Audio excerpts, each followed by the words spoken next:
Welcome everyone to our weekly in-house acupuncture meeting. And today we have our chief resident, Kylene, and she has some questions about distal needling acupuncture. Okay, so this week in the clinic, we seem to have had an influx of folks with joint issues, mainly a lot of hips, shoulders, and then some pain that's coming around a special joint, that thoracic 1 area. Great results, but they're not sticking. They're not holding. The results aren't holding as long. So any insights in terms of the distal needle practice or the theory? Probably one of the biggest mistakes made in using a distal approach, whether it's Dr. Chow Chen's or Richard Tan or others, is their entire theory of their method theory is based on vessel relationships. For instance, if you have pain, in the large intestine vessel in the shoulder, then you have choices. You can treat the stomach, you can treat the large intestine, you can treat the lung, you can treat the liver. And that's good, but if you needle into the treatment vessels and if you needle into muscle groups, you will affect the muscle tension around the joint pain, but you very often will fail to take away the actual pain in the joint itself. And the reason is because to treat a joint, you have to needle into another joint itself. To treat a muscle, you have to treat into a muscle. To treat a skin problem, you have to use very shallow needling in the skin. To treat a tendon, you have to needle onto a tendon. To treat a bone, you have to needle onto a bone. That's just the way it is. So what gets left out very often in these distal approaches is that a person says, well, I have pain in my shoulder, and the pain's all over the place. And so you will apply your vessel relationships.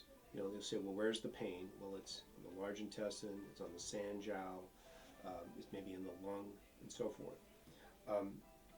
And so then you go to work with your vessel relationships and start needling around the knee, and you needle around the ankle. You might want to needle on opposite wrist, and very quickly the pain will get better. Oh, that's much better, but it still hurts right in the joint. And the reason is because you didn't needle a joint. It takes a joint to treat a joint. So what joints should we use? We have lots of choices.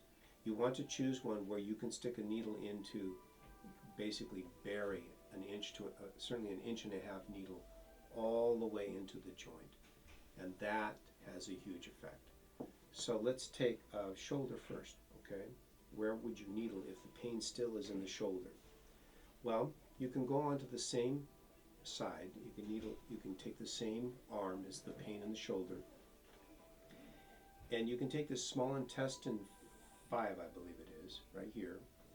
And if you needle properly right into there, you can literally bury a needle all the way in there. And that's basically into this wrist joint on this side. And that will automatically treat the shoulder joint. Don't worry so much that it's the small intestine. It doesn't matter. Any joint at the wrist will treat the entire shoulder joint. You can choose a joint here at large intestine 5, but that needle doesn't go all the way in that easily. But you can do it. You can use also the ones at lung 9, or over here at heart, 8, I believe, heart 7. But I'd like to come in sideways through the small intestine 5 and bury the needle all the way into the wrist joint. And then have them move their shoulder, and very often they'll say, oh yeah, that took that pain away that's directly in the shoulder. You can use another joint. Another favorite one of mine is to use kidney 6. Kidney 6, if you needle it right, you can pretty much bury a needle all the way in there. And you can either use the same side as the pain or the opposite side. It doesn't seem to matter. You can use one. If that doesn't work, if it helps a little, you can add it to the other side. Same with the small intestine thing. For kidney 6, are you angling that in a certain way? Kidney 6, everybody's not totally anatomically equal, so you might want to play with it. Sometimes it takes me 3 needles. I'll stick one in and then I'll hit bone. I'll come in from another angle, I'll hit bone, and then I'll come in again at another angle, and that one will go all the way through. Okay, so sort of like you're shaving against the malleolus. Yeah. Okay. You can put 3 needles in, but you have to get into a joint itself. You can also use around UB 62-ish in that area. You can needle UB 40. I'd like to take these 3-inch needles, and I go in under the knee, from UB 40 side, and I just bury that 3-inch needle all the way up to the back of the patella. That has a huge effect on any joint pain anywhere. The shoulder for sure, the occipital area, this joint, the C1 joint here, it will take that pain away or has a big effect on it. Mm. So the main principle is treat a joint and try to find one where you can actually get into it with a needle, okay? And same with the hip. Now hip pain, general rule of thumb with the joint to keep it simple, if the pain is in a joint above the waist, then needle a joint in the arms above the waist. If the pain is, well, let's say the navel. If the pain is from the navel up, needle the arms into a joint, usually on the wrists. So use the wrists. If the pain is below the navel, then use a joint in the ankle. Okay. Keep it simple. You can needle into stomach 41, gallbladder 40, UB 62, kidney 6. Any of those will work. Specific example, we have hip pain. A lot of folks come in where the hamstring attaches to the sit bone, that ischial tuberosity. You find a lot of pain that comes through there. And then it's complex. You've got the gluteus maximus, you've got piriformis, you've got a number of muscles, and you're not exactly sure. They just say it's in the hip, and I definitely feel it when I sit. So it's, when you get to that ischial tuberosity, it's not a joint per se. It actually is a joint. Okay. You can actually get bursitis in that joint. Okay, where the hamstring attaches to the ilium. That ischial tuberosity is a tiny little joint, and you can get bursitis in that joint. And sometimes people have these pains, in the buttock area. Watch very carefully. If it's worse when they're sitting, and you have them really point to where it is. Very often it's on the sits bone, which is the ischial tuberosity. You can actually get an inflammation in that joint. Mm. And this is one time when those injections, if they can inject directly into that, which they can, very often they can take that problem away. The reason why we give over to injections sometimes is because the circulatory system in the ischial tuberosity is very bad. It's hard to get the blood to move into that joint. Where would you needle for that? For the ischial tuberosity area, you choose behind the knee. Mm-hmm. Again, kidney 2, UB 62, stomach 41.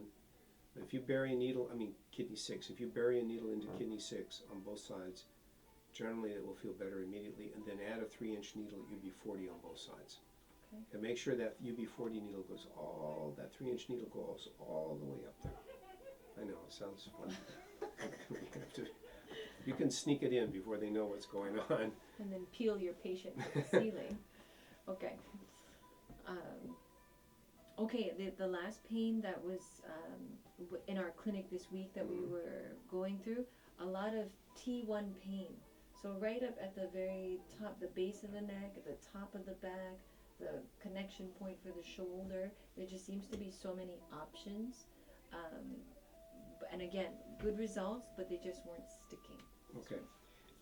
Well, let's use a little rule. If the problem is above the navel, then choose to needle the wrist. Now, I just chose the wrist because there's joints at the wrist, but there's joints in the hand too. The joint in the hand, in the palm of the hand, you can needle right into here. It's between the phalanges, and you can needle into these joints right in here if you want to, but it can be painful. So I like to needle into the joints of the wrist. So if you have a problem at T1, then if you're using the arm to image the whole back, then it turns out T1's the wrist anyway. So now you've got a joint actually in the proper image. And what you want to do is choose that small intestine 3. You can needle all the way across the top of the wrist, like in Sanjiao 4, 5-ish areas. right there at the wrist, Sanjiao at the wrist, large intestine at the wrist, and small intestine at the wrist. If you needle in there, you can, small intestine, you can go all the way in, but you can needle superficially or acutely on the Sanjiao and the large intestine, and just let your needle run all the way up inside or up the arm as far as possible. This almost always, on the same side, Okay, same this side. will almost always take the T1 pain away. And it will definitely affect it, usually at least 50%. And then you can add the needles on the other wrist, and you might want to do the yin vessels. If you did yang on the same side, do the yin on the opposite side, so you can go into, your lung, your pericardium, and your heart on the wrist on the opposite side. But you have to really, the needling has to be fairly deep. Fairly deep. And what will happen is this whole T1 tightness, this bottleneck up here, will just evaporate. Okay? So that's our tips for this week. We wish you a lot of luck in your clinic, and we'll see you next week. Bye-bye now.